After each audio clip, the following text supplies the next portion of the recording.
Cabinet बैठक में operation सिंदूर पर पीएम मोदी ने दी जानकारी। बैठक में पीएम मोदी ने सेना की तारीफ की। मंत्रियों ने सफल ऑपरेशन पर पीएम मोदी को दी बधाई।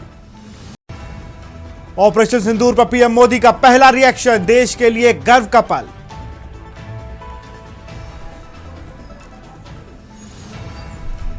पाकिस्तान पर एयर स्ट्राइक के बाद सरकार ने बुलाई सर्वदलीय बैठक। सुबह 11 बजे सर्वदलीय बैठक। राजनाथ सिंह, गृह मंत्री अमित शाह और किरण रिजिजू रहेंगे मौजूद। ऑपरेशन सिंदूर के तहत भारतीय सेना की कार्रवाई, आतंकी ठिकानों पर की गई कार्रवाई। उत्तर प्रदेश में रेड अलर्ट किया गया घोषित।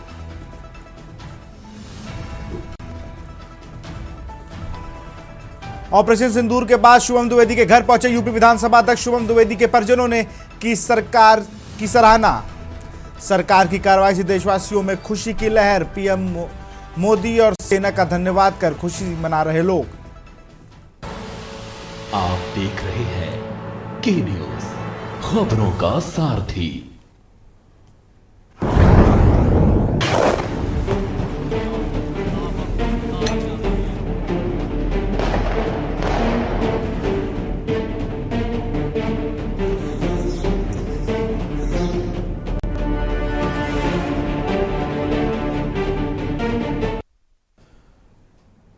नमस्कार, स्वागत है आपका के न्यूज में। मैं हूं आपके साथ विशाल पंडित। आप देख रहे हैं हमारा खास कार्यक्रम जय हिंद की सेना।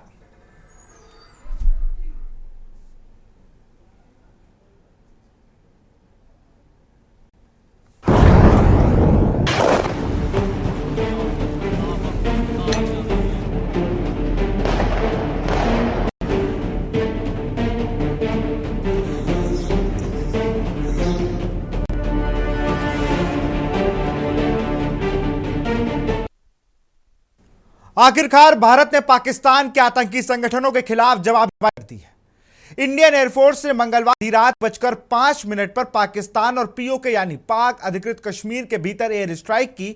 इस हमले में 9 आतंकी ठिकानों को निशाना बनाया गया। इसमें 100 से ज्यादा आतंकी मारे गए। इनमें लश्कर तैयबा और हाई वैल्यू टारगेट HVT हाफिज अब्दुल मलिक भी शामिल है। मलिक मुरीद के स्थित मरकज तैयबा एयर स्ट्राइक किया गया। भारत की जवाबी कार्रवाई पहलगाम हमले के 15 दिन बाद की गई और इस को नाम दिया गया ऑपरेशन सिंदूर। यह नाम उन महिलाओं को समर्पित है जिन पतियों की पहलगाम में 12 अप्रैल को आतंकियों ने हत्या कर दी थी।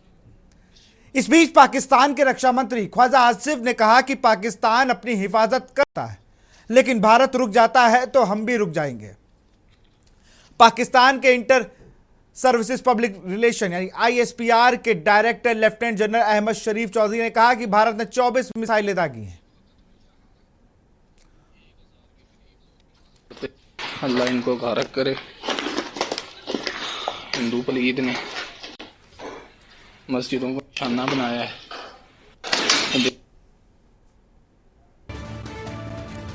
और आपको बताते हैं जैश ए मोहम्मद के सरगना मसूद अजहर का बयान, मैं भी मर जाता तो अच्छा होता। बहावलपुर में मेरे करीबों की मौत हुई। हमले में परिवार के 10 सदस्य मारे गए। मैं भी मर जाता तो अच्छा होता। बहावलपुर में कई करीबी मारे गए।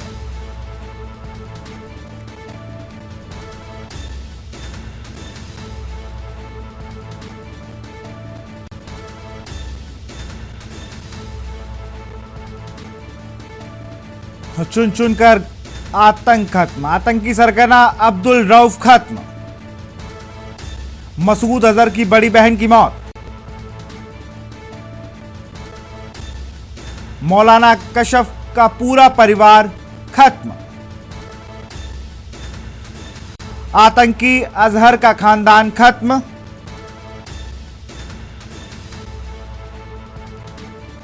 आतंकी सरगना अब्दुल रऊफ खत्म।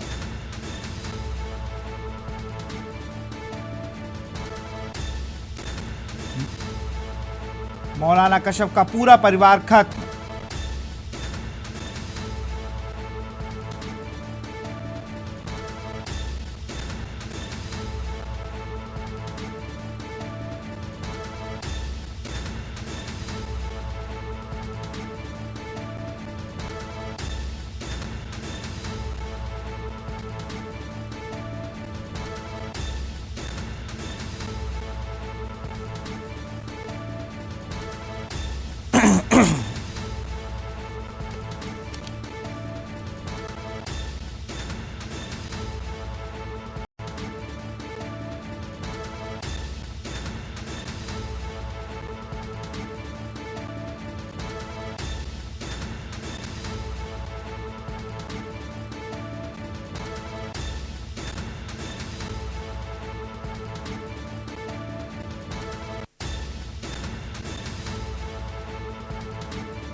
सूत्रों के अनुसार हमले में भारतीय सेना, नौसेना और वायुसेना के तीनों सेनाओं के सटीक हमला करने वाली हथियार प्रणालियों का इस्तेमाल किया गया है। इसमें लोटरिंग हथियार को भी शामिल किया गया। पाकिस्तान और पाकिस्तान कब्जे वाले कश्मीर में आतंकी शिविरों पर हमलों के लिए कौन सा टारगेट चुनना, ये जानकारी खुफिया एजेंसी द्वारा मुहैया कराए गए थे। हमले में भारतीय धरती से ही किए गए हैं।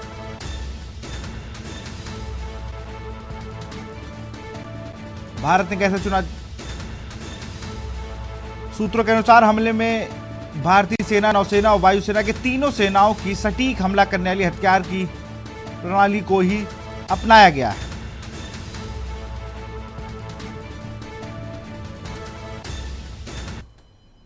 और इसी बीच दिल्ली से बड़ी खबर आ रही है। बड़ी खबर आपको दिल्ली से बता रहे हैं, राष्ट्रपति से मिलने पहुंचे पीएम मोदी।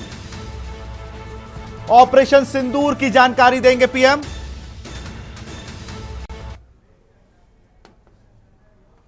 अब आपको बताते हैं भारत से कब कब मुंह की खाया है पाकिस्तान। साल 1965 पाकिस्तान ने गुप्त मिशन ऑपरेशन जिब्राल्टर शुरू किया था। पाकिस्तान ने जम्मू और कश्मीर में घुसपैठ की थी। भारत और पाकिस्तान के बीच 5 अगस्त 1965 में युद्ध शुरू हुआ। 23 सितंबर 1965 को भारत पाकिस्तान का युद्ध समाप्त हुआ था। युद्ध में दोनों देशों के भारी नुकसान हुआ और हजारों सैनिक मारे गए। संयुक्त राष्ट्र के हस्तक्षेप के बाद युद्ध विराम और ताशकंद में समझौता हुआ। युद्ध में भारत की जीत हुई और पाकिस्तान को करारी हार मिली। साल 1971 प्रधानमंत्री इंदिरा गांधी ने पाकिस्तान के 2 टुकड़े किए। पूर्वी पाकिस्तान को पाक से अलग कर बांग्लादेश बनाया। पाक सेना जनरल आमिर अब्दुल्ला खान नियाजी युद्ध हारा। नियाजी समेत 93,000 पाक सैनिकों ने घुटने टेक दिए। पाकिस्तान सेना के इतिहास की सबसे शर्मनाक हार हुई। साल 1999 करगिल युद्ध मई से जुलाई के बीच भारत और पाकिस्तान के बीच हुआ। पाकिस्तान सेना और पाक समर्थित घुसपैठियों ने एलओसी पर घुसपैठ कर ली थी। भारतीय सेना ने ऑपरेशन विजय चलाकर पाकिस्तानी सैनिकों को खदेड़ा। भारत ने युद्ध जीता और करगिल क्षेत्र को पाकिस्तान के कब्जे से मुक्त कराया। पाकिस्तान की करारी हार हुई और पाकिस्तान को युद्ध में भारी क्षति भी हुई। करगिल में भारतीय सेनाओं ने साहस और रणनीतिक कौशल का प्रदर्शन किया। इस युद्ध ने भारत और पाकिस्तान के बीच संबंधों पर महत्वपूर्ण प्रभाव डाला। आगे आपको बताते हैं, भारत ने 9 आतंकी ठिकानों पर जो निशाना बनाया। सबसे पहले बहावलपुर 100 किलोमीटर अंदर, मुर्दी के 30 किलोमीटर अंदर, गुलपुर 35 किलोमीटर अंदर, सवाई कैंप 30 किलोमीटर अंदर, बिलाल कैंप दूरी निर्दिष्ट नहीं है, कोटली कैंप 15 किलोमीटर अंदर, बरनाला कैंप 10 किलोमीटर अंदर, सरजल कैंप 8 किलोमीटर अंदर, महमूना कैंप 15 किलोमीटर अंदर। और इसी बीच एक और बड़ी खबर आपको बता रहे हैं। बड़ी खबर आपको बता रहे हैं,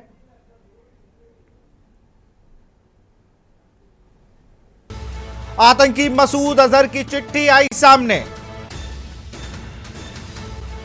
भारत की एयर स्ट्राइक में मारा गया पूरा परिवार। आतंकी मसूद अजहर बोला, काश मैं भी मर जाता।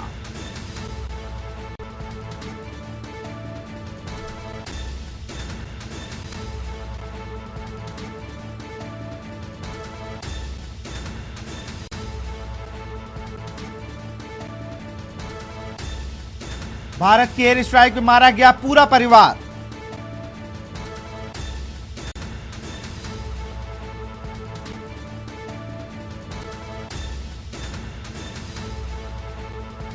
हमले में मसूद अजहर का पूरा परिवार खत्म। आतंकी मसूद अजहर की चिट्ठी आई सामने।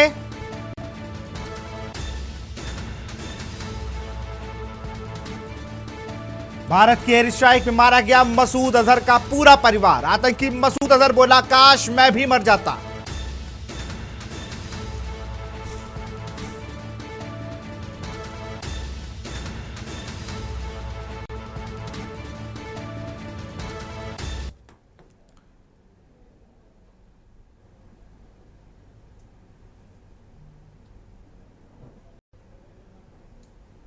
और इसी बीच एक और बड़ी खबर आपको बता रहे हैं। बड़ी खबर आपको बता रहे हैं दिल्ली से इस वक्त की बड़ी खबर। सीमावर्ती राज्यों के सीएम के साथ गृह मंत्री की बैठक। वीडियो कॉन्फ्रेंसिंग के माध्यम से सीएम बैठक में जुड़े।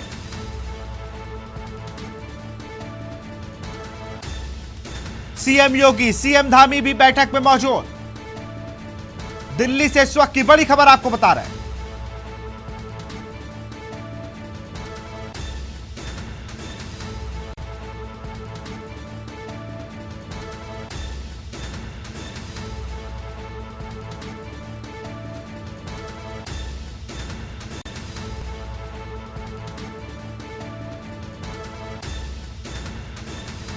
दिल्ली से इस वक्त की बड़ी खबर, सीमावर्ती राज्यों के सीएम के साथ गृह मंत्री की बैठक।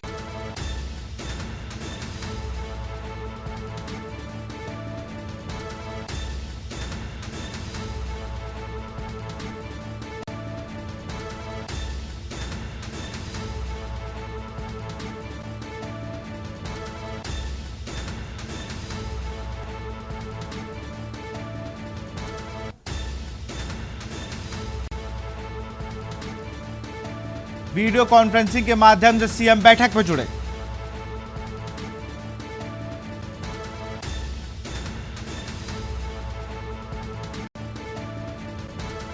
दिल्ली से इस वक्त की बड़ी खबर,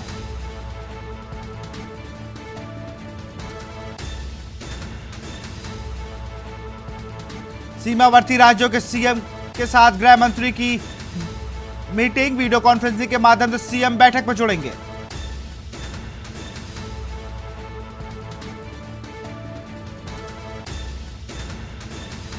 दिल्ली से इस वक्त की बड़ी खबर, सीमावर्ती राज्यों के सीएम के साथ गृह मंत्री की बैठक।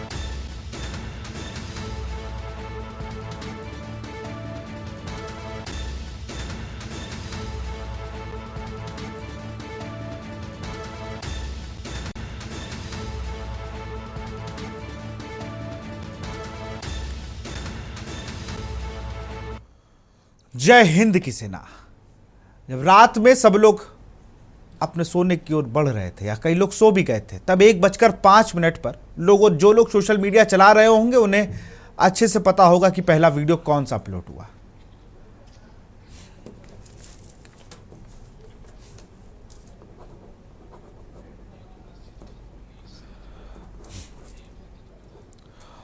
और जिस तरीके से भारतीय सेना ने अपना परचम लहराया, अपनी सीमा में रहते हुए उन 9 आतंकी ठिकानों को स्नाबूद कर दिया जहां पर आतंक पनप रहा था। इसी पे विनोद दत्ता हमारे साथ डिफेंस एक्सपर्ट जुड़ गए। सर, बहुत बहुत स्वागत है आपका। सर, सेना की इस कार्रवाई को आप किस तरीके से देखते हैं? ऑपरेशन सिंदूर को रात में पता चलता है लोगों को, सुबह तक तो बिल्कुल तस्वीरें साफ हो जाती है।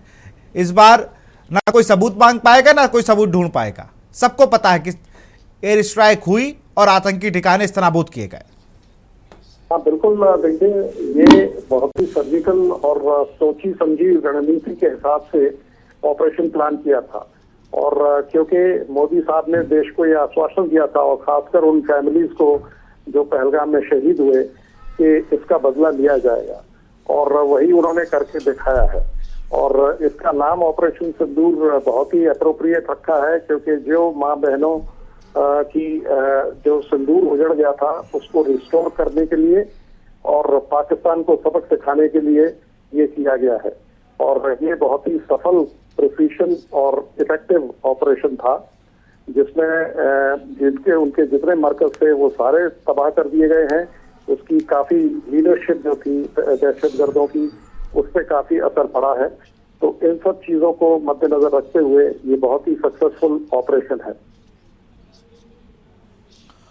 विनोद जी, एक चीज और भी है। जिस तरीके से पाकिस्तान ने आरोप लगाया कि भाई आपने सिविलियंस मार दिए, भारत ने जो हमला किया उसमें सिविलियंस मर गए, लेकिन हमने जो चीजें प्रूफ की गई, जो सबूत दिए गए, उसमें तो साफ पता था कि यहाँ पर आतंक पनप रहा है। यहीं से आप लोग सारा आतंकवादियों को यहाँ पर ट्रेन करके भारत की ओर भेजते हैं, सीमा के अंदर दाखिल कराते हैं।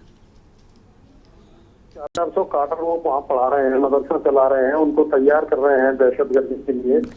तो ये सिविलियन थोड़ी है, ये तो दहशतगर्द है। और भारत ने इतना प्रिसीशन अटैक किया है तो उसमें कोई सिविलियन का मरने का कोई प्रश्न ही नहीं उठता। क्योंकि विनोद जी, बहुत बहुत शुक्रिया आपका तमाम हमसे जुड़ने के लिए। तो आतंकियों को चैन की नींद नहीं सोने देगा भारत, ये बहावलपुर की तस्वीरें हैं। यहां रुकते एक छोटे से ब्रेक के लिए। आप देख रहे हैं के न्यूज, खबरों का सारथी।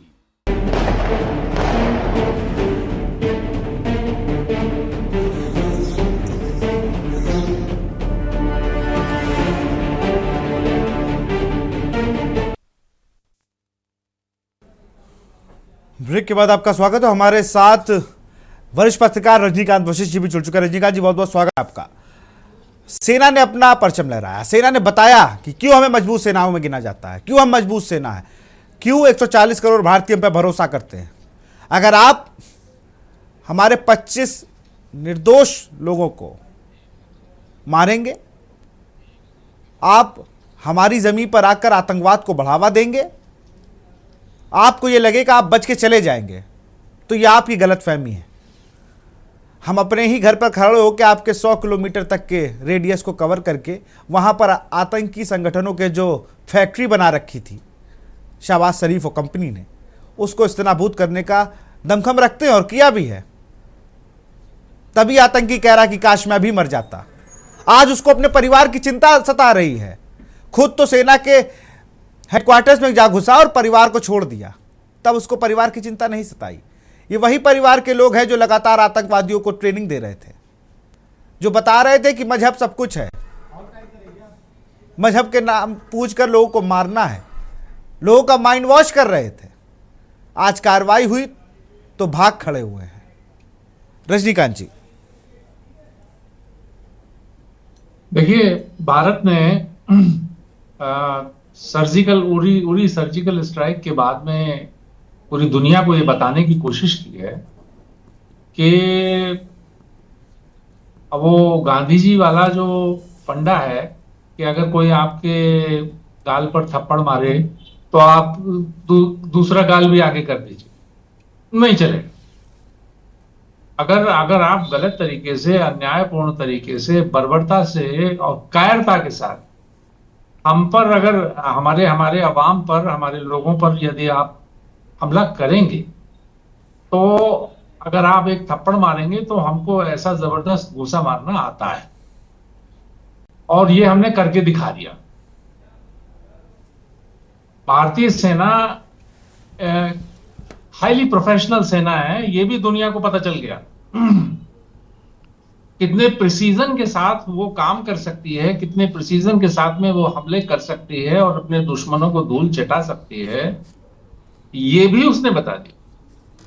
अब इसी हमले में, इसी स्ट्राइक में आप देखिए कि खूबी कि किसी सिविलियन को, हालांकि पाकिस्तान की डीजी ने अपनी प्रेस कॉन्फ्रेंस में ये बात कही है कि साहब नागरिक मारे गए हैं, बच्ची मारी गई है, ये सब बहुत बड़ा चढ़ा के बोल रहे हैं, लेकिन आप प्रिसीजन देखिए कि वो जो, अगर फोटोग्राफ्स आपने देखे होंगे तो वो घनी आबादी है। घनी आबादी में रात के अंधेरे में, माने 1:30 बजे से लेकर के और 25 मिनट के ऑपरेशन में केवल वही हिस्सा आपको ध्वस्त दिखाई देता है पूरी आबादी में से। तो कितनी काबिलियत भारतीय सेना में है, ये पूरी दुनिया को पता चल चुका है। पूरी दुनिया अब इस बात की कायल है कि जो भारतीय सेना है वो अब जवाब देना चाहती है। और देखिए, ये बहुत बहुत क्लियर सी बात है कि हम चीजों को एस्केलेट नहीं, बढ़ाना नहीं चाहते, भड़काना नहीं चाहते, हम ऑल आउट वॉर नहीं चाहते, लेकिन हाँ, आपके यहां जो आतंक की फैक्ट्री है वो जो चल रही है उसको हम धूल दूसरित जरूर करेंगे। और वो भी देखिए, अभी तक तो नहीं बोल रहे थे ना, उनके कैंप्स तो चल ही रहे थे ना। आपने आकर के पहलगाम में पड़ी लकड़ी को क्यों उठाने की कोशिश? तो अब ऐसी स्थिति में यह है कि अगर आप हमें तंग करोगे, आप हमारे नागरिकों को वो भी धर्म पूछ करके मारोगे, तो क्या होगा उन आतंकियों का, और क्या होगा? देखिए, इस्लाम को बदनाम करने वाले लोग हैं ये। इस्लाम में ऐसा नहीं है कि कोई खराब बातें हो, लेकिन ये फिर भी मैं ये मानता हूं कि हर धर्म अच्छा है, हर धर्म में अच्छी बातें, तो अच्छी बातों को क्यों नहीं लेते जी आप?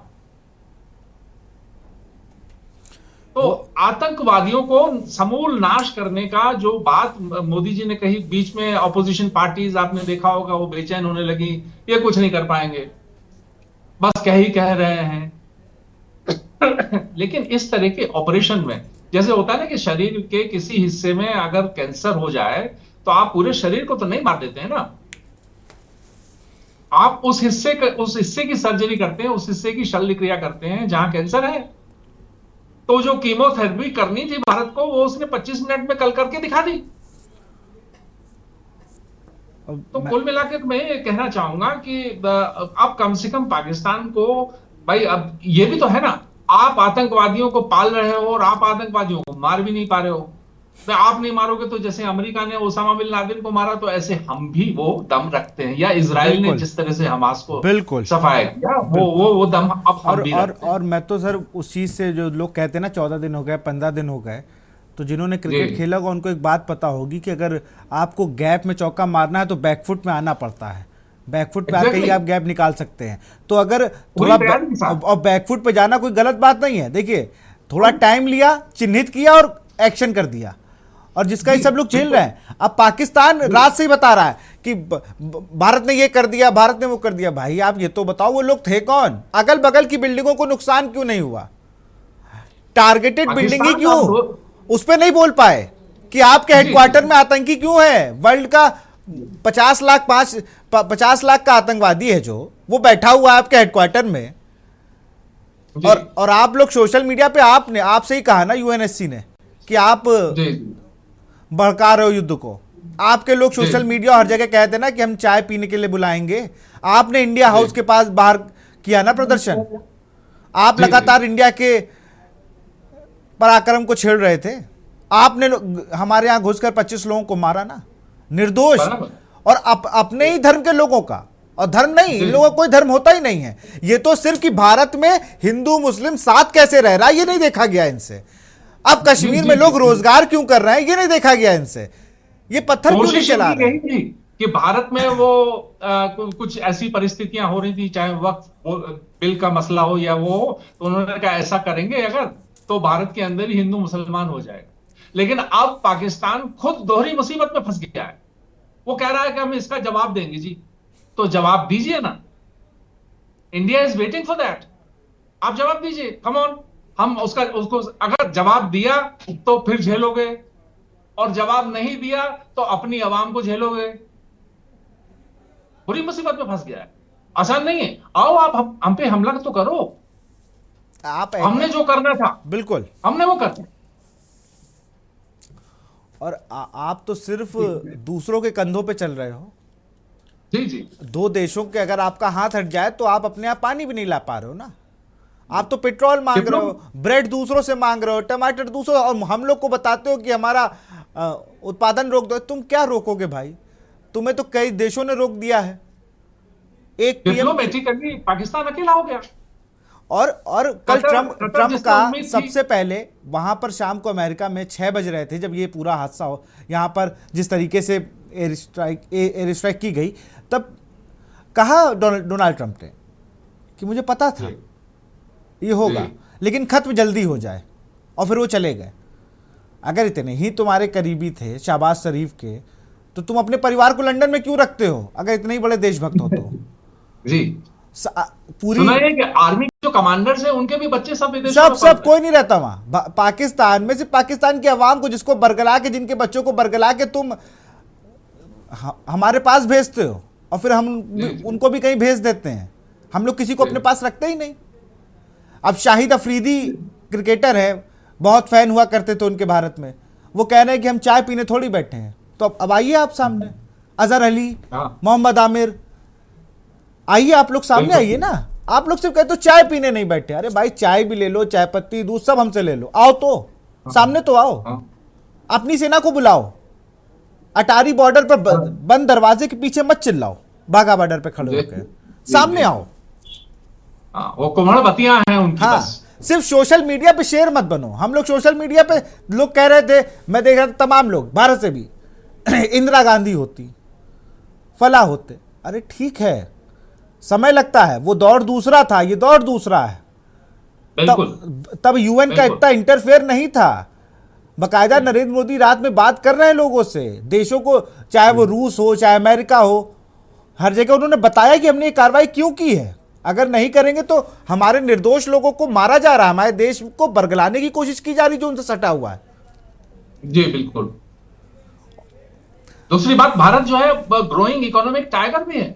बिल्कुल। अभी आज ही मैं खबर पढ़ रहा था कहीं कि वो किसी तरह से, आप मतलब ये है कि जापान से ऊपर आ गया है, माने चौथे स्थान पर पहुंच गया वो 5वें से।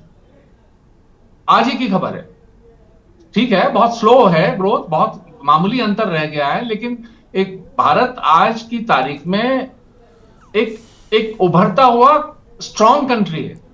और देखिए, अमेरिका हो तो अमेरिका भी तो वही काम कर रहा है, जो आतंकवादी यमन में है हुतीज उनको मार रहा है, या इजराइल भी तो वही काम कर रहा है, वो भी आतंकवादी को मार रहा है जो उसको परेशान कर रहे हैं। तो सवाल यह है कि अब पूरी दुनिया अब इनके आतंक को बर्दाश्त करने वाली नहीं। पूरी दुनिया विकास का रास्ता चाहती है, शांति का रास्ता चाहती है। भाई आप भी ग्रो करो, कोई किसने मना किया है, कौन आपको तंग कर रहा है, लेकिन आप चैन से न तो रहना चाहते हैं न किसी को जीने देना चाहते हैं। ये कौन सी फिलॉसफी है? जी विशाल जी। मुझे तो लगता है सर कि पाकिस्तान को इतनी बार समझाया गया, हर किसी ने कहा, ये नहीं कि आज हमला हो गया तो ये बोला जा रहा है, नहीं, आपको बहुत पहले से बोला जा रहा था जी। आपसे कहा जा रहा था कि मत छेड़िए, आप नहीं मान रहे थे। और जब जांच होती थी, बगैर जांच के तो कभी भारत ने कुछ किया ही नहीं। चाहे वो बांग्लादेश को बनाना हो या इससे पहले कोई युद्ध हो, पहले जांच करता है बिल्कुल। और हर बार कनेक्शन आपके पास से निकला, कभी सेना के हथियार तक मिले। जी जी। और आपको लग रहा है कि हम लोगों ने सिर्फ उठाया प्लेन और आपकी तरफ कार्रवाई कर दी, ऐसा नहीं भैया। अब करना होता तो फिर लाहौर, कराची, सुल्तान, मुल्तान क्या था हमारे लिए, सभी कर देते। जब लेके निकले हैं मिसाइल तो हम सबको खत्म करते निकलते ना। अगर हम लोग को इतना ही आतंकी संगठनों को बिल्कुल ही समझ लिया था कि पाकिस्तान को ही खत्म करना है। कल मैं एक जनरल की बात सुन रहा था, रिटायर्ड जनरल, उनका 36 मिनट लगेंगे मात्र पूरे पाकिस्तान को, भारत को खत्म करने में, लेकिन उससे कोई फायदा नहीं है। पहले अपने यहां के लोगों से तो निपट ले। बलूचिस्तान उसके पीछे पड़ा है, क्यों नहीं खैबर पड़ा? पख्तूनख्वा उसके पीछे पड़ा है। जहां पर झोले में गैस आ रही हो, जहां झोले में गैस आ रही हो, सोनार की दुकान पे आटा टमाटर मिल रहा हो, वो करेगा क्या देश? वो ऐसे ही परेशान होगा ना। चुनाव लड़ने पे बड़ी बड़ी बातें की जाती हैं, हम ये करेंगे वो करेंगे। एक वो जिनकी माता जी को आतंकवादियों ने मार दिया था, वो रोते रोते भारत आते थे अपने बचपन में, आज वो ज्ञान दे रहे हैं कि पानी रुक गया तो ये होगा, वो भी सामने नहीं आए हैं। हो सकता है लंदन चले गए, वो भी, उनका भी मन नहीं लग रहा, वो भी लंदन चले गए, दो नागरिकता लेके बैठे हैं। पानी रोकना भी एक तरह का वाटर बॉम्ब ही है। अब जब पानी रुकेगा तो जो वहां का किसान है उसके अंदर गुस्सा पैदा होगा कि नहीं, कि क्या तुमने मामूली सी हरकत कर दी पहलगाम में, अब हम खेती कैसे करेंगे, पीने का पानी कहां से लाएंगे। माने कुल मिलाकर के जो एक बात है, मैं मतलब मुझे आप किसी पार्टी का समर्थक मत मानिए, मैं आउट एंड आउट जर्नलिस्ट हूं, लेकिन ये प्रधानमंत्री जो हमारे मोदी हैं, वो बहुत सोच समझ करके उन्होंने एक बात कही थी कि मैं जो आगे करना चाहता हूं उसको कुछ दिन पहले से इशारा दे देता हूं कि भाई हम मिट्टी में मिला देंगे। तो फिर बड़े बेचैन हो गए। 14 दिन हो गए साहब, 13 दिन हो गए साहब, 12 दिन हो गए, 10 दिन हो गए, ये कुछ न कर पाई हैं। लीजिए सामने है। और लोग बिल्कुल कल, लेकिन मैं जब रात में ऑफिस से निकला तो मैं तमाम लोगों से, जब मैं पहुंचा तो सब लोग मॉक ड्रिल का समय पूछने लगे। मैंने कहा मॉक ड्रिल का कोई समय नहीं होता, ना ही ये बताया जाता है, क्योंकि आधिकारिक तौर पर मॉक ड्रिल का कभी समय नहीं बताया था। मॉक ड्रिल कभी भी हो सकती है। ब्लैकआउट, मैंने कहा 3 से 4 मिनट का ब्लैकआउट होता है। तो लोग कह रहे हैं अब की कुछ बड़ा हो जाएगा। ये चौराहों पर चर्चा, चाय की दुकान, पान की टपरी, हर जगह चर्चा हो रही थी कल। ये मोदी ऐसे तो चुप नहीं रहेगा, कुछ ना कुछ तो करेगा। जी। तो लोगों को विश्वास तो था प्रधानमंत्री पे, लेकिन लेट के साथ साथ गुस्से वाला विश्वास था, कुछ कर क्यों नहीं रहे हो, कब होगा। और खासतौर से जो पॉलिटिकल पार्टीज थी वो उसका माइलेज ले रही थी। ये कुछ नहीं कर पा रहे हैं, ये इनके बस का कुछ नहीं है, और समथिंग लाइक और बम ये बना रहे हैं। बिल्कुल, क्या और ये क्या क्या और स्टेटमेंट, इस- एक मतलब नेशनल लीडर क्या स्टेटमेंट दे रहा है, सुतली बम बना रहे हैं, सुतली बम तो बनाया नहीं है, को ये कहाँ बनाएंगे मिसाइल, क्या है ये स्टेटमेंट, और बताइए आप पाकिस्तान मुझे इसी विशाल। में खुश हो रहा था। जी, पाकिस्तान इसी में बराबर। खुश था कि भारत, देखिए लोग प्रधानमंत्री सवाल पूछ रहे हैं, अरे हमारे यहाँ सवाल पूछा जाता है, आप क्या तो AK-47 से गोली मार देते हैं। अच्छा, और बाद में जब हमला हो गया तो सबने बताया ना कि सेना की विजय है।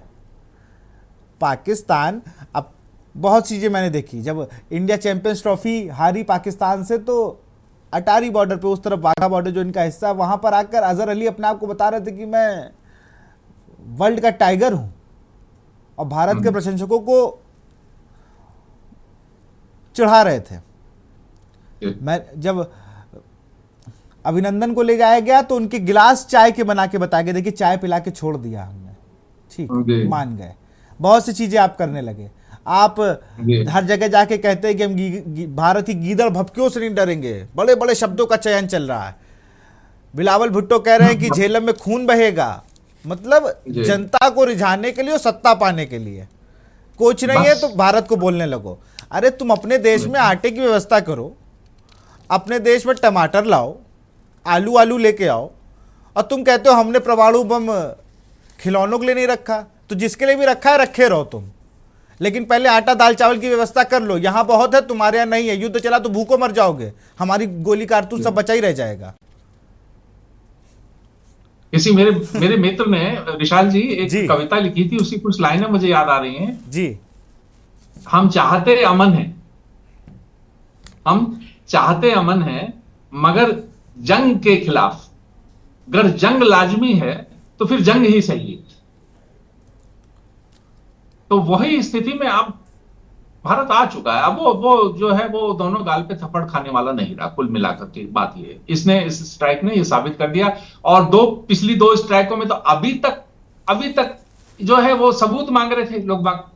और देखिए, एक वो सुतली बम वाले, एक वो हवाई जहाज लेके बैठ गए थे अजय राय जी, कांग्रेस के प्रदेश अध्यक्ष। आज उनका कहीं से मैं बयान देख रहा था, कहीं मोबाइल पे ही देख रहा था, कहने लगे नहीं हमको तो भारतीय सेना पे गर्व है, ये हाँ, है, आज वो यूपी में मतलब यूपी के कानपुर में शहीद, जो शुभम द्विवेदी शहीद हुए थे वहां पर, जिनको सबसे पहले शूट किया था कायर आतंकवादियों ने, उनके घर पहुंचे थे आज। तो वहां पर उन्होंने बयान दिया कि मुझे सेना भरोसा था, और पाकिस्तान के वो मीडिया वालों के लिए हीरो बन गए थे। देखिए भाई साहब, ये हो रहा है। लेकिन सेना, मतलब सर सेना के लिए कितना मतलब डिफिकल्ट होता है, आज सेना ने बताया। आज मैं देख रहा था सूफियान जी को, जब वो आए उन्होंने इंट्रोडक्शन दिया और सब बताना शुरू किया हमने क्या क्या किया विद प्रूफ। उन्होंने कहा कि देखिए हमने ये स्क्रीन पर मार्क करके बताया, हम लोगों ने, हमारी सेना ने यहाँ हमला किया, यहाँ पे हमला किया, यहाँ पे हमला किया, और बताया कि सिंदूर की कीमत क्या है, क्यों भारत में सिंदूर का इतना मूल्य है।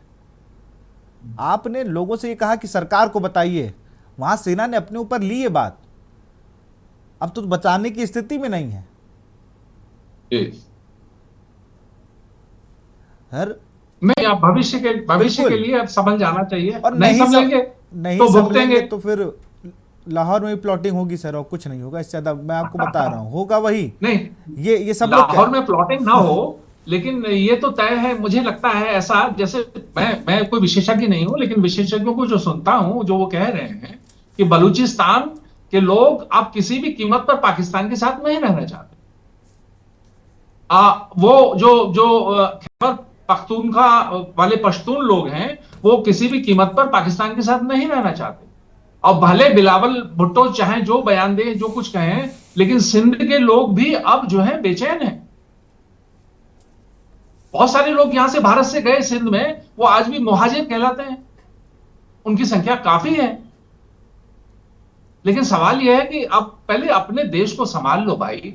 हम जैसे अटल जी ने कहा था कि हम पड़ोसी नहीं बदल सकते, तो पड़ोसी तो हम भी नहीं बदल सकते, लेकिन हम पड़ोसी को यह सलाह तो दे सकते हैं कि भैया ये रास्ते रास्ते चलो। पड़ोसी हमारा शुभचिंतक है ना सर, पड़ोसी हमारा शुभचिंतक है।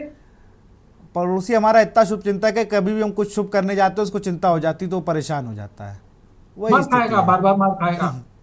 बार बार पिटेगा। बिल्कुल। मनीष शर्मा जी हमारे साथ जुड़ चुके हैं। मनीष भाई, बहुत बहुत स्वागत है आपका। नमस्ते नमस्ते। हेडलाइंस तमाम जगह 14 दिनों में काफ़ी चीज़ें बदली। मोदी जी से पूछा भी गया और विपक्ष ने उनसे उस लेवल पे जवाब मांगे कि भाई अब कब, जब हमने पूरा सपोर्ट दे दिया, हम आपसे कह रहे हैं आप करिए, हम आपके साथ हैं। इंतज़ार लगा, थोड़ा सा टाइम लिया, लेकिन जब अटैक किया तो सबको बता दिया कि भाई क्यों। विपक्ष भी सरकार के साथ आया था और सब लोग सरकार की तरफ रुख कर रहे थे, उनको पता था कि हमारी सेना में बहुत पराक्रम है, वो आतंकवाद को मिटाने में उसे कोई दिक्कत नहीं है, उसको सही समय का इंतजार था। मनीष जी। नहीं, देखिए, एक तो मैं तो देख रहा हूँ जो आज सेना का जो बयान है, जो भारत की सेना का और देश का, जो बार बार उन्होंने स्पष्टता जाहिर की है कि ये पाकिस्तान के खिलाफ युद्ध नहीं है, ये पाकिस्तान के विरुद्ध युद्ध नहीं है, ये वहाँ जो आतंकी ठिकाने हैं उनको हमारा टारगेट करना केंद्रीय एजेंडा है। तो इसलिए इसको भारत पाकिस्तान युद्ध की तरह न देखा जाए। और शायद ये अगर मैसेज देने में भारत कामयाब रहा दुनिया में, जिस तरह की प्रतिक्रियाएं आ रही हैं, यही मैसेज जाना चाहिए। ये इस रूप में नहीं जाना चाहिए कि भारत पाकिस्तान का युद्ध शुरू हो गया है। और अगर ये चला गया तो आतंकी ठिकानों का, और मैं देख रहा हूं कि इसी समय लगभग 70-80 देशों से भारत ने बात भी किया है, अपनी बात रखी है, कुछ तथ्यों को पेश किया है। एक डिप्लोमेटिक भी, एक कूटनीतिक भी मैं देख रहा हूं कि एक मैनेज करने की कोशिश हो रही है। तो अगर ये साबित करने में हो गए कि हमने जो है उनके खास जो लोग नॉन स्टेट जो स्टेट है, जो आमतौर पे जो सरकार से इतर, पाकिस्तानी सरकार से इतर भी एक जो सरकार वहां चल रही है पैरेलल, उसको अगर हम अटैक कर रहे हैं, ये अगर पेश करने में भारत सही सफल हुआ तो दुनिया में उसको अब समर्थन भी मिलेगा। ये तो आतंकी जो चरमपंथी कार्रवाइयां, उससे दुनिया के बहुत सारे देश परेशान हैं, उसमें उनका उससे लगातार टकराव है, तो भारत उसमें मददगार के बतौर दिखेगा पूरी दुनिया को।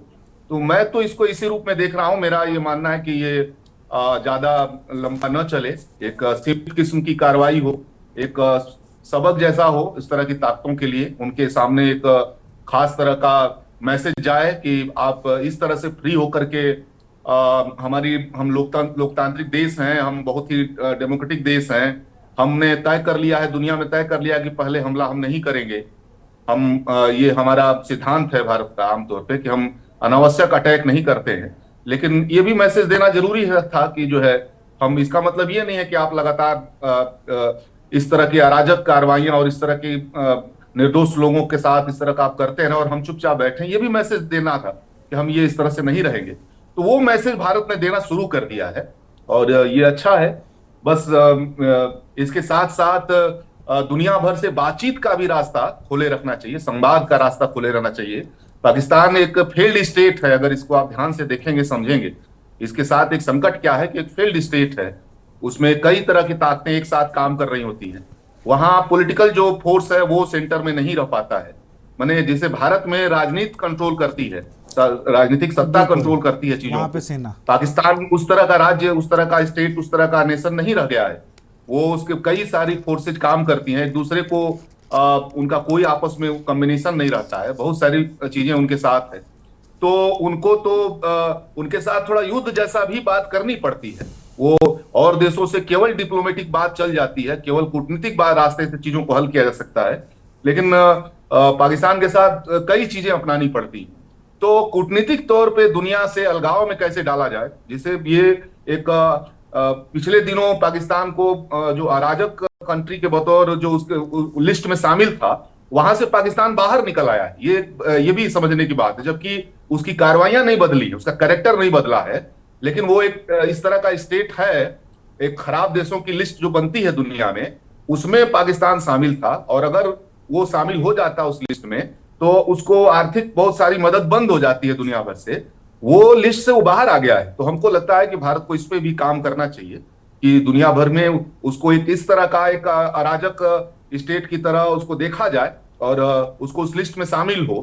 तो कूटनीतिक भी चीजों को हमको और तेज करना होगा और सीमित किस्म के युद्ध में ही जाना चाहिए, मेरा ये मानना है। इसको एक हम देख रहे हैं यूक्रेन रसिया के साथ जो हो रहा है, या फिलिस्तीन और इजराइल के साथ हो रहा है, यूक्रेन युद्ध जो होता है ना आजकल, आज के समय में युद्ध केवल दो देशों के बीच नहीं होता है, उसमें दुनिया की ढेर सारी फोर्सेस शामिल हो जाती हैं। तो ऐसे लग रहा था कि यूक्रेन तो बहुत सीमित किस्म का जल्दी निपट लिया जाएगा, लेकिन आप देख रहे हैं 3 साल से युद्ध चल रहा है और वो अब फिर दुनिया बातचीत की तरफ बढ़ने की बात हो रही है कि अब बातचीत से उसको हल किया जाए। इजराइल बहुत ताकतवर देश है, सैन्य तौर पे वो उलझ गया है वहां और वो हल नहीं कर पा रहा है। एक छोटा सा संगठन है वहां, उससे उसको लड़ना पड़ रहा है और हल नहीं कर पा रहा है। तो युद्ध तो देखिए, अभी अफगानिस्तान में आपने देखा होगा जिस तरह से अमेरिका को वहां से भागना पड़ा, अफगानिस्तान में आपने ध्यान दिया होगा। और तो युद्ध तो दुनिया में कोई समाधान नहीं है। युद्ध एक कह लीजिए एक सहयोगी कारक हो सकता है, एक सीमित प्रयोग के जरिए। समाधान तो राजनीतिक है, समस्या भी राजनीतिक है, समस्या भी मतलब कूटनीतिक है, डिप्लोमेटिक तरीके से ही चीजों को हल करना होगा। और अभी हमको लगता है कि उम्मीद करेंगे कि ये जल्द ही ये सैन्य कार्रवाइयां जल्द ही सीमित कार्रवाइयों के बाद फिर से चीजें बातचीत की तरफ बढ़ेंगी और इसी दिशा में चीजें बढ़ेंगी। मैं तो इसको ऐसे ही थोड़ा देख रहा हूं। लेकिन मनीष जी, बातचीत वाली बात बिल्कुल सही है, क्योंकि जब ये हमला पहलगाम पर हमला किया गया था, उसके बाद जितने भी राजदूत हैं उनको बुलाया गया था, उनसे बैठक की, उनको बताया गया, हालातों की जानकारी दी गई और भारत शुरुआत से ही अपना रुख साफ कर चुका था। लगातार बैठकों का दौर चल रहा था। ऐसा नहीं कि हमने कोई कोशिश नहीं की। लोग कहते हैं कि नहीं सीधे हमला होता है, नहीं, हमला अगर किसी पर आप स्ट्राइक कर रहे हैं, सर्जिकल स्ट्राइक कर रहे हैं, उसके लिए पूरी सबको बताना पड़ता है। अब वो पिक्चरों में ही अच्छा लगता है कि भाई उधर से हमला हुआ और इधर से प्लेन लेके उड़ गए। कई लोगों ने पिक्चर ऐसी बना दी है कि अब आदमी के मन में वही ख्याल आते हैं। नहीं, उसका बाकायदा पूरा प्रोसेस होता है। सबको, जितने राजदूतों थे उनको इत्तला की गई, उन्होंने अपने देशों में बताया कि भारत इस स्थिति में है, भारत के लोगों में बहुत आक्रोश व्याप्त है और यहाँ की सेना पर भी अब सवाल उठने लगे कि भाई, लोग पूछते हैं, जाहिर सी बात है, अगर कोई हमारे 100 किलोमीटर अंदर आकर बॉर्डर से हमारे टूरिस्टों को मारेगा तो कहीं ना कहीं जाहिर सी बात है सुरक्षा को लेकर सवाल उठेंगे। भारत ने 14 दिन का समय लिया, जब सारी चीज़ें उसको हाथ में आ गई, सारे सबूत मिल गए और फिर उसने वही पॉइंटेड जगह पर हमला किया जहां पर आतंकी फैक्ट्री चल रही थी। और अभी भी लगातार वो सबसे बात कर रहे हैं। राष्ट्रपति को जानकारी थी, उन्होंने पुतिन से फोन पर बात करी, पीएम ने, जो उनका कर्तव्य है, करना होगा। आप एक देश के प्रधानमंत्री हैं, इतनी बड़ी स्ट्राइक के बाद आपको करना पड़ेगा बात। तो ये सबके लिए क्लियर है कि कोई भी हो, कोई भी त्वरित कार्रवाई नहीं कर सकता है। ये सबके मन में क्लियर होनी चाहिए बात। उसमें टाइम लगता है कि अगर वो पहले से ही उस चीज़ को मान ले कि हम आतंकवादियों को देने को तैयार हैं, भारत आके यहाँ पर आर्मी आकर यहाँ पर अपना सर्च ऑपरेशन चला ले, नहीं, ऐसा नहीं हो पा रहा था, इसी वजह से ही करना पड़ा। मनीष जी। जी, आप ठीक कह रहे हैं। मैं आपसे आप बात सही कह रहे हैं। मैं बस इतना कह रहा हूं कि पाकिस्तान एक ऐसा स्टेट है जिससे केवल बातचीत से बात नहीं बनेगी। मेरा बस इतना कहना है कि दुनिया में उसको कैसे वो अलगाव में पड़े। हमारी बातचीत का मतलब यह है कि जितनी वैश्विक संस्थाएं हैं, जितने इस तरह के देश हैं, अपने आस पड़ोस के और जो देश हैं, उनको कैसे उसमें साथ में लिया जाए, उनको कैसे संवाद में ले जाया जाए। पाकिस्तान से बहुत बातचीत का तो तभी बनेगा जब दुनिया के साथ हमारी एकता और ज्यादा बढ़ेगी। पाकिस्तान तो एक, मैं बात आपसे कह ही रहा हूं कि वो फेल्ड स्टेट है और वो ऐसा स्टेट है जिसमें कि कई सेंटर हैं, पावर के कई सेंटर हैं पाकिस्तान के अंदर। तो उसके साथ तो उसके साथ तो बार बार सैनिक समाधान में भी जाना ही पड़ेगा। वो तो एक पहलू है, उससे इनकार नहीं किया जा सकता। जैसे भारत को अभी जाना पड़ा, उसको मजबूर होकर जाना पड़ा। सैनिक कार्रवाई कौन चाहता है? कोई सेना भी नहीं चाहती है कि बहुत सैनिक कार्रवाई में जाया जाए, तो जाना तो पड़ेगा ही, इसमें तो कोई बात नहीं। लेकिन मेरा ये कहना है कि जो कूटनीतिक संबंध है वैश्विक संस्थाओं से, अपने पड़ोस के देशों से और दुनिया भर के देशों से, उसको कैसे अपने उसमें लिया जाए, सहयोग में लिया जाए, उसको कैसे अपने साथ लाया जाए, ये कूटनीति में हम कितना सफल होंगे, इसी से तय होगा कि पाकिस्तान को कैसे कंट्रोल किया जाएगा। इसी से तय होगा, फाइनली इसी से तय होगा। युद्ध से ये चीजें नहीं तय होनी है, युद्ध से कहीं फाइनली तय नहीं होता है। युद्ध एक कह लीजिए सहयोगी कारक हो सकता है। जो भारत अभी कर रहा है वो सहयोगी कारक के ही बतौर कर रहा है। वो कोई पाकिस्तान के खिलाफ युद्ध में नहीं उतरा है, वो आतंकी ठिकानों को चिन्हित करके उसको टारगेट कर रहा है। तो ये तो युद्ध भी इस देश के साथ करना होगा, इस खास तरह का ये युद्ध, सीमित किस्म का युद्ध। लेकिन असली बात मैं बस कहना चाहता हूं कि दुनिया को ज्यादा से ज्यादा कूटनीतिक रूप से उसको साथ लेना, ले करके अलगाव में डालना इस फेल्ड स्टेट को, ये सेंटर पॉइंट बनेगा शायद।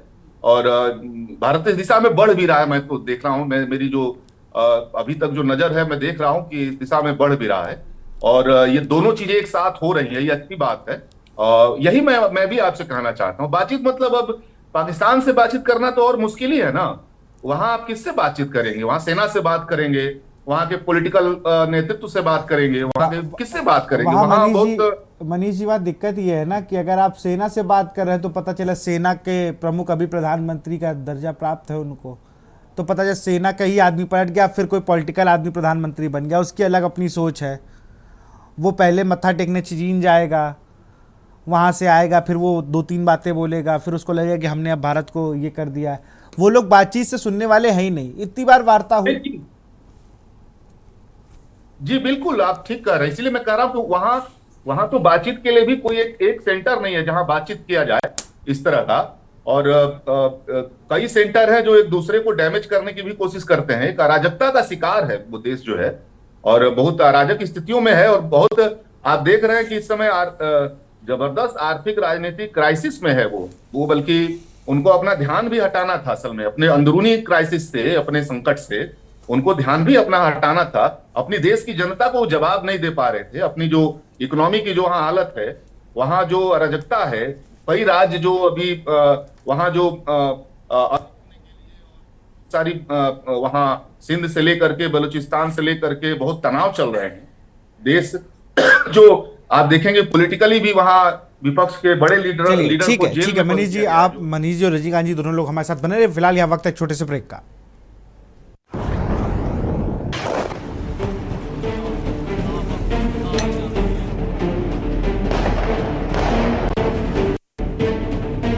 खबरों का सारथी।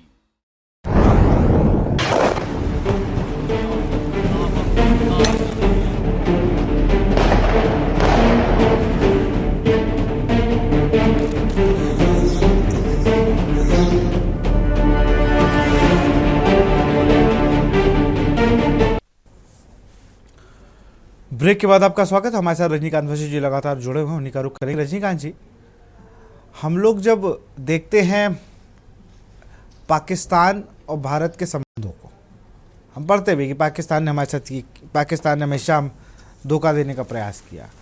पाकिस्तान ने उस चीज़ को कभी सुधारने की कोशिश नहीं की है कि पाकिस्तान कहे कि नहीं, हाफिज सईद को आप हमारे यहाँ से ले जाइए। वो वहाँ का समाज सेवी है। दाऊद हमला करके सबसे पहले पाकिस्तान गए। कराची में होने की उनकी कितनी बार पुष्टि हुई, लेकिन पाकिस्तान नकारता रहा। आमिर अजमल कसाब के घर वालों ने कबूला कि यहां से उनको आईएसआई और सेना की मदद से भेजा गया, उसको नकारते रहे वो लोग, कभी नहीं माने। और अभी भी जब पहलगाम में हमला हुआ या उससे पहले जब सीज फायर का उल्लंघन होता था, सिविलियंस की डेथ होती थी इनकी गोलियों से, तब भी नहीं मानते थे। बात करने के लिए कभी कोई एक व्यक्ति नियुक्त नहीं हुआ। पहलगाम में हमला हो रहा था और भारत में इनके राजदूत में केक ऑर्डर हो रहा है। लंदन के इंडियन हाउस में के बाहर जाके आप प्रदर्शन कर रहे हो कि भारत को हमने सबक सिखा दिया। मोदी डाउन डाउन के नारे आप लगा रहे हो। तब आपको नहीं लग रहा है कि, और आप लोग इतने देशभक्त हो तो अपने देश में रहो ना। ये देशभक्ति बाहर नहीं दिखाई जाती, देशभक्ति देश के अंदर रह के दिखाई जाती है। जी आप ठीक कह रहे हैं विशाल जी। जैसे अभी मनीष जी ने कहा कि पाकिस्तान एक फेल्ड स्टेट है, वहां इतने आपस में अंतर विरोध हैं। जो लीडरशिप है वो उसका अपना रास्ता अलग है, जो मिलिट्री है दैट कंट्रोल्स एवरीथिंग, और फिर उसके बाद में जो अलग अलग स्टेट्स हैं उनके अपने अलग दर्द हैं, चाहे बलूचिस्तान हो, चाहे खैबर पख्तूनख्वा हो, चाहे सिंध हो। तो अब ऐसी, और दूसरी बात एक और मुझे लगता है कि बंटवारे के बाद से ही 1947 में बंटवारे के बाद से ही एक फीलिंग पाकिस्तान कमजोर है तो क्या करोगे? पाकिस्तान की आवाम में, आवाम नहीं बल्कि लीडर उससे मिलना तो हमको चाहिए था, पूरा पूरा हिंदुस्तान हमको मिलना चाहिए था, और अंग्रेज दे गए गांधी नेहरू को। आप याद करिए, जो जनरल जियाउल हक थे, वो उनका स्टेटमेंट, और बल्कि उससे भी पहले भुट्टो ये कहते थे कि हम घास की रोटियां खाएंगे और 1000 साल तक हिंदुस्तान से लड़ेंगे। हिंदुस्तान तो हमारा है पूरा। और उसके बाद में जियाउल हक कहते थे कि we will cut India by 1000 cuts. तो जो जो जो जो वहां पर रहनुमा, उन रहनुमाओं ने कभी जो है वो दोस्ती यारी वाली बात हिंदुस्तान के साथ रखने की कोशिश ही नहीं की। वो तो ये मान के चले कि ये जो है हिंदुस्तान पूरा हमारा है और हमारा इस पर रूल होना चाहिए। ये कैसे यहाँ बैठे हुए हैं? ठीक है, मैं तो कह रहा हूँ तुम्हारा तुम आके ले तो लो भाई, सरहद के इधर आके ले लो। मैं तो कह रहा हूँ आओ भैया। सवाल ये उठता है कि जैसे अभी एक और बहुत अच्छी बात मनीष जी ने कही कि युद्ध जो है वो बिल्कुल लास्ट विकल्प है, आखिरी विकल्प है। अब ये युद्ध भी नहीं था, ये तो एक तरह से मैंने कहा ना कि जैसे सर्जिकल ऑपरेशन था ये। और सर्जिकल ऑपरेशन ये था कि भाई आपने बिला वजह हमारे लोगों को बड़े अजीब तरीके से, बड़े गंदे तरीके से आपने मारा। तो जिन मोहि मारा तिन मैं मारे। तो हमने केवल सर्जिकल ऑपरेशन किया ना, ये युद्ध तो नहीं किया ऑल आउट। ना आपके मिलिट्री इंस्टॉलेशंस पे हमले किए, ना वहां के। अब ठीक है, वो पाकिस्तान वाले तो ये कहेंगे, झूठ बोलेंगे कि साहब हमारे अवाम के वो बच्चे मारे गए, फलाना मारे गए, ये हुआ वो हुआ। लेकिन जो वो उनके यहाँ की जो रील्स आ रही हैं, माने जो उनके टेलीविजन पे जो फोटोग्राफ्स आ रहे हैं, दे शो इट कि वो जो है कौन मारे गए वहां। अब तो ऑपोजिशन पार्टीज भी भारत की जो है वो ये नहीं कह रही कि लाओ साहब सबूत दे दो, कितने मारे कौए हैं, कौए मरे कि कौन मरा कि पेड़ गिरे। तो सवाल ये है कि भारत की कोशिश तो शुरू से ये रही है। मुझे ऐसा लगता है कि एक चाइनीज दार्शनिक थे लू शुन, जिनकी किताब है आर्ट ऑफ वार, जिसमें उन्होंने कहा सबसे अच्छी विजय वो होती है जो बिना युद्ध के हासिल कर ली जाए। तो भारत ने देखिए एकदम से ये सर्जिकल स्ट्राइक भी नहीं की, समझाया, बहुत वार्ता, बहुत बातचीत का भी न्योता दिया, लेकिन वही है, माने नहीं वो। मैं फाइनल कमेंट जल्दी से मनीष जी से लूंगा, फिर डिबेट को क्लोज करूंगा। मनीष जी जल्दी से बिल्कुल, मनीष जी फाइनल कमेंट।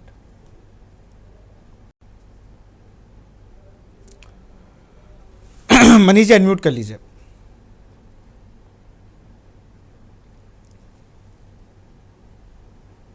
जी जल्दी से फाइनल कमेंट लूंगा आपका बस। जी क्या क्या कुछ पूछना है? बिल्कुल, हाँ बिल्कुल। बात कर, अभी जिस तरीके से हम लोगों ने कई बार उनको बताया, वार्ता करने की कोशिश की कि आपके यहाँ आतंकवादी पनप रहे हैं, आप नहीं माने। आपने देखा फेल स्टेट है, वहाँ कई शक्तियाँ हैं, वो जो उनके सोर्स ऑफ एनर्जी है वो कई हैं, वो अलग अलग जाके, कोई लंदन से कमान दे रहा है, कोई लाहौर से दे रहा है, कोई मुल्तान से दे रहा है। और यही वजह है कि आज पाकिस्तान में इतना विरोधाभास है, वहां के लोग पाकिस्तान की हुकूमत के खिलाफ होते हैं। मनीष जी जी मैं कह रहा था कि मैं फिर एक बार इस पे बात जोर दे दूं कि ये असल में पाकिस्तान से तो बातचीत का ही मामला खत्म हो चुका है। उससे बातचीत करके कोई जो मैं आपसे पहले भी कह रहा था कि एक चरम अराजकता की तरफ बढ़ गया है वो देश। बहुत इकोनॉमिकली बहुत जबरदस्त क्राइसिस में है और पॉलिटिकली बहुत ज्यादा डिवाइड है, बहुत ही डिवीजन है वहां पे, और कई चीजें एक साथ काम कर रही हैं। अब ये भी कहना शायद पहले तो ये था कि वहां सेना सेंटर में रहती है, लेकिन अब तो लग रहा है कि सेना भी सेंटर में नहीं है। वो जो ढेर सारी जो आतंकी ग्रुप हैं अलग अलग, और जो ढेर सारी इस तरह की रिलीजियस जितने कुछ ऐसे ग्रुप हैं, वो बहुत ताकतवर होके वहां हो गए हैं। मैंने ऐसा नहीं है कि कोई, पहले ये भी था कि सब कुछ सेना कंट्रोल करती है, लेकिन अब वो भी मामला उस तरह से नहीं रह गया है। बहुत सारी फोर्सेस उसमें आ गए, तो उससे तो बातचीत का कोई मामला नहीं रह गया है। बातचीत का मतलब करना था कि दुनिया को के साथ हमारी एकता जो है वो बहुत मजबूत, उसमें अभी लैक है अभी हमारे साथ। बहुत सारी जो ताकतवर शक्तियां हैं वो अभी पाकिस्तान को भी साथ दे रही हैं, पाकिस्तान के साथ भी रिश्ता। शुक्रिया मनीष जी, समय की बहुत बहुत शुक्रिया। रजनीकांत जी आपसे जुड़ने के लिए। हम लोग बात कर रहे हैं जय हिंद की सेना। भारत की सेना ने मुंह तोड़ जवाब दिया है पाकिस्तान को। अब पाकिस्तान कुछ भी रोना रोए, लेकिन जवाब तो उसे भरपूर दिया गया। तो फिलहाल इस कार्यक्रम में इतना ही। देखते रहिए के न्यूज़ इंडिया। नमस्कार। आप देख रहे हैं के न्यूज़, खबरों का सारथी।